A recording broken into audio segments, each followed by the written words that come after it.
Hello traders, क्या आप भी इंडियन मार्केट से फॉरेक्स मार्केट में शिफ्ट होना चाहते हो? तो हम इस वीडियो में बात करेंगे, जो टॉपिक हम कवर करने वाले हैं कि इंडियन मार्केट से फॉरेक्स मार्केट में शिफ्ट कैसे हो।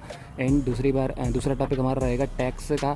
एंड तीसरा टॉपिक हमारा रहेगा कि प्रॉप फर्म में ट्रेड करें या डायरेक्ट एक्सएनएस में हमारी कैपिटल से ट्रेड करें। एंड P2P में जो स्कैम चल रहा है, फ्रॉड चल रहा है, उसके बारे में भी बात करें। तो वीडियो बहुत इंपॉर्टेंट होने वाली है, लास्ट तक वीडियो को देखिएगा।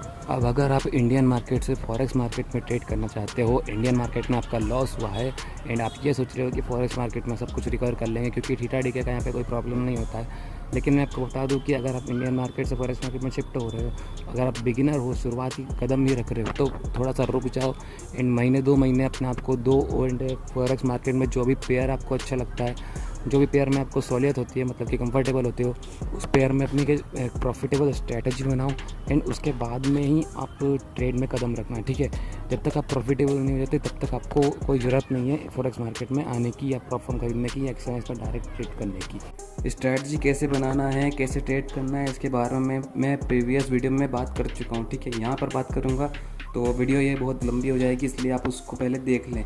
उसमें आपको पूरा प्रॉपर बताया गया है कि आपको कैसे ट्रेड करना है, कैसे स्ट्रैटेजी बनाना है। अब अगले टॉपिक पर चलते हैं। अब RBI ने कुछ अलर्ट लिस्ट जारी की है जिसमें एक्सएनएस का भी नाम है, बहुत सारे ब्रोकर्स का नाम है जिसको बैन किया गया है। बैन एक तरह से आपको अलर्ट किया गया है कि भाई ये जो ब्रोकर्स है ये अथोराइज नहीं है, मतलब कि ये सरकार गवर्नमेंट FIO रजिस्टर्ड बिल्कुल भी नहीं है या गवर्नमेंट की तरफ से बिल्कुल भी नहीं है।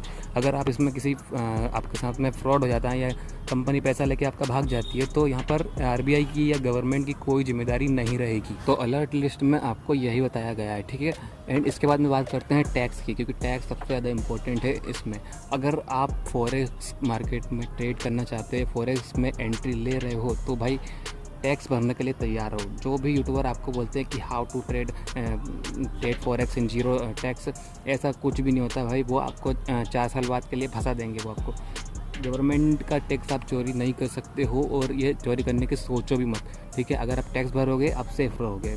एंड ये भी मत सोचो कि मैं क्रिप्टो में मैं विड्रॉल लूँगा एंड उसके बाद में मैं फ्रीलांसिंग का टैक्स भर दूंगा। तो ऐसा नहीं है भाई, सरकार को सब कुछ पता चल जाता है एंड उसके बाद में जब आप टैक्स भरोगे तो फिर बाद में आपको दिक्कत आएगी। ठीक है, बाद में वो ये बोल देंगे कि आपको क्रिप्टो का ही टैक्स भरना है, आप फ्रीलांसिंग का क्यों भर रहे हो, और फ्रीलांसिंग का चलो भर भी दोगे तो सबूत के तौर पर आप क्या दिखाओगे सरकार को कि मैंने कहाँ से कमाया ये क्रिप्टो, एंड फ्रीलांसिंग का क्या दिखाओगे आप? क्रिप्टो में तो आप दिखा सकते हो अगर आप CoinDesk में विड्रॉल लेते हो एंड उससे जो भी अपना खर्च करते हो या उसको CoinDesk में USDT लेके INR में बेच देते हो तो आप वहाँ पर दिखा सकते हो। ठीक है, CoinDesk खुद ही आपका क्लियर टैक्स की एक वेबसाइट है जिसमें आप क्रिप्टो का टैक्स भर सकते हो। उसमें आपका जो है रिपोर्ट शो कर देगा। ठीक है, आपके उसमें रिपोर्ट भी है, सबूत भी है एंड आपने क्रिप्टो में किया भी है, तो आप टैक्स भर रहे हो, तो आप बिल्कुल फ्री हो। ठीक है, और क्रिप्टो पे लेकर सरकार का क्या कहना है? देखो, जब क्रिप्टो की बात हुई थी सदन में तो हमारे जो फाइनेंस मिनिस्टर है उन्होंने ये नहीं कहा था कि क्रिप्टो पूरी तरह से बैन है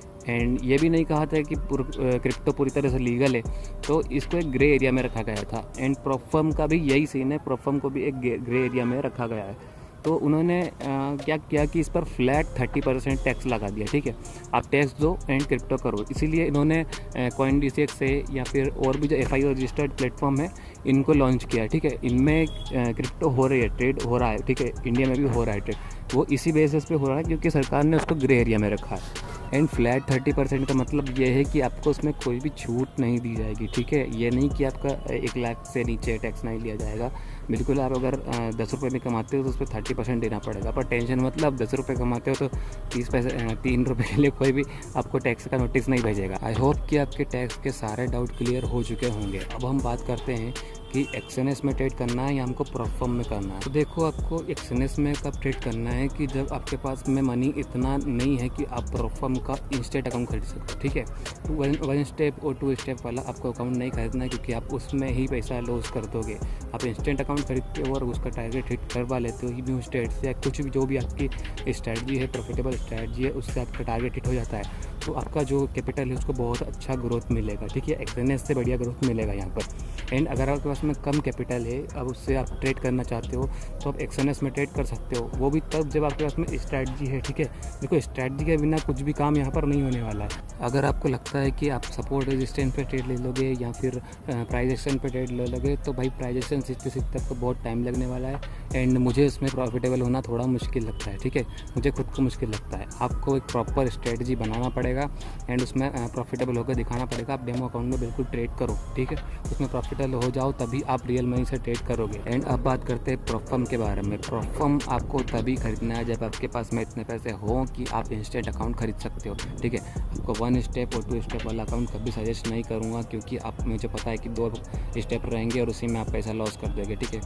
एंड इसमें आप कौन सा यूज़ कर सकते हो प्रोफर्म, तो प्रोफर्म भाई सबसे पहले मैं आपको बताऊंगा फंडेड नेक्स्ट। ठीक है, फंडेड नेक्स्ट इसलिए है क्योंकि इसका डेमो ट्रेडिंग बहुत अच्छा है। डेमो ट्रेडिंग बिल्कुल रियल ट्रेडिंग की तरह है एंड डेमो ट्रेडिंग करोगे तो आपको MT5 चलाने का मौका मिलेगा। MT5 आप चलाना सीख जाओगे। ठीक है, MT5 पूरा आपको डाउनलोड करने की ज़रूरत नहीं है। देखो पूरा बड़ा वाला सर्वर आपको डाउनलोड करने की ज़रूरत नहीं है, जो वहाँ पर मिल रहा है ना उसी को सीखो। ठीक है, क्योंकि सारी काम की चीज़ें उसी में है। ठीक है, ये जो बड़ा वाला है उसमें तो मतलब आलतू फालतू की चीज़ें ज़्यादा है जो आप ट्रेडिंग व्यू में भी कर सकते हो। एंड अब बात करते हैं कि P2P आपको करना है कि नहीं करना है। ठीक है, तो P2P में मैं आपको ये एडवाइस दूंगा कि आप P2P नहीं करोगे। ठीक है, पेयर टू पेयर आप ट्रांजेक्शन नहीं करोगे, USDT को INR में चेंज P2P से थ्रू नहीं करोगे। आप क्रिप्टो में विड्रॉल लो एंड 30% टैक्स दो एंड आपको कोई टेंशन नहीं रहेगा कि आपका अकाउंट फ्रीज हो जाएगा या ये हो जाएगा या वो हो जाएगा। अकाउंट फ्रीज होने के वैसे यही कारण नहीं होता है P2P, एंड अकाउंट फ्रीज होने का अदर कारण भी होता है कि आपका अकाउंट जो है उसकी लिमिट ज़्यादा नहीं है, बहुत सारे रीज़न होते हैं, तो उसको आप बैंक में जाकर करवा सकते हो, लेकिन आप P2P के थ्रू नहीं करोगे। ठीक है, P2P में तो आपको प्रॉब्लम आ जाएगी। तो इससे अच्छा है कि आप क्रिप्टो में 30% टैक्स दो एंड टेंशन फ्री रहो। एंड अगर आप स्ट्रैटेजी कैसे बनाते हैं या फिर रिस्क रिवॉर्ड रेशो बहुत सारी चीज़ों के बाद में सीखना चाहते हो, तो आपको सेकंड वीडियो की लिंक मेरे डिस्क्रिप्शन में दी गई है। इसमें मैंने बहुत सारी बातें रिस्क रिवॉर्ड और स्ट्रैटेजी बनाने के ऊपर की है। अगर आप XNS अकाउंट खोलना चाहते हो तो लिंक डिस्क्रिप्शन में आपको मिल जाएगी। एंड इस वीडियो में अगर कुछ भी छूट रहा है तो आप कमेंट कर सकते हो मुझे, मैं आपका रिप्लाई ज़रूर दूंगा।